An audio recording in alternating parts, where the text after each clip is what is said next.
Bonjour à tous. Alors, suite du montage du Gmed R1 Rock Buggy. Donc le montage est presque terminé. J'ai fait quelques choix que je vais vous expliquer. Bon, d'abord j'ai mis le traditionnel Power HD 20 kg devant, étanche. Alors la carrosserie c'est ça. Donc 4 petits bouts de Lexan que moi j'ai mis en verre. Hein. Alors je suis en train de regarder si j'ai bien enlevé le... Ouais. Voilà. Donc qui se visse en fait ici, au-dessus et devant. Donc système de cage pour le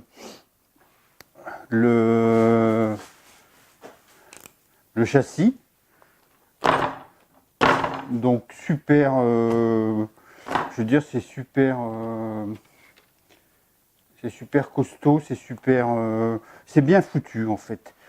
Il n'y a qu'un truc que je savais qui déconne un peu. Bon, mis à part que les vis sont tous en cruciforme, mais enfin on s'y fait avec une visseuse, ça va. C'est pas le top, mais ça, une fois fixé, normalement on n'a plus à y toucher, donc ça marche bien. Donc le problème c'est que les amortisseurs fuient un petit peu. Donc j'ai fait ce que j'ai vu sur un autre site.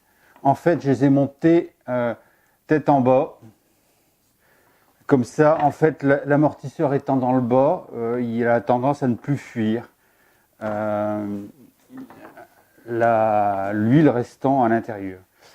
Alors la suspension est bonne. Les ressorts sont à l'intérieur des amortisseurs. Hein. Il y a un petit ressort et un gros ressort, ce qui permet de modifier la course un peu comme on veut.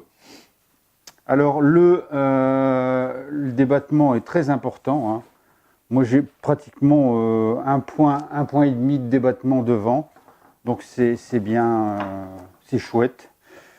Les pneus, moi, ils me plaisent beaucoup. Ils sont bien mous, ils sont bien, ils agrippent bien.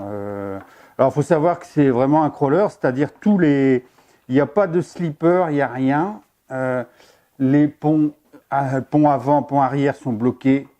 Hein, c'est direct, transmission directe. Et la boîte de vitesse, il n'y a pas de slipper, il n'y a pas de différentiel, donc en fait tout est en prise. Hein. Bon, ce qui veut dire qu'il faut mettre un moteur, vaut mieux mettre un moteur à charbon qu'autre chose. Le moteur que moi j'ai mis, c'est un 55T, là, je l'ai fixé là, et je vais mettre un ESC Obi-Wing qui est de paire là-dedans. Hein. Bon, comme il est petit, ça ira. Et mon récepteur ici, la batterie étant prévue pour être là. Voilà. Alors les tirants sont en aluminium. C'est vraiment chouette. Les roues, il y a 1 milliard de vis à mettre dessus parce que c'est des bedlock, hein, avec des petites vis pour faire joli à l'intérieur. Bon, tout ça, rapport qualité-prix, pour moi, c'est un très bon rapport qualité-prix. Alors le cerveau devant, j'avais pas de corne, rien. Je vais prendre la corne d'origine du Power HD 20 kg parce qu'elle est en plastique. Elle va casser s'il y a vraiment un gros choc. Et comme j'ai pas de cerveau, je préfère ça. Je préfère que la corne casse plutôt qu'autre chose. Donc voilà, il me reste à terminer l'électronique et puis à faire les premiers essais. Merci à vous.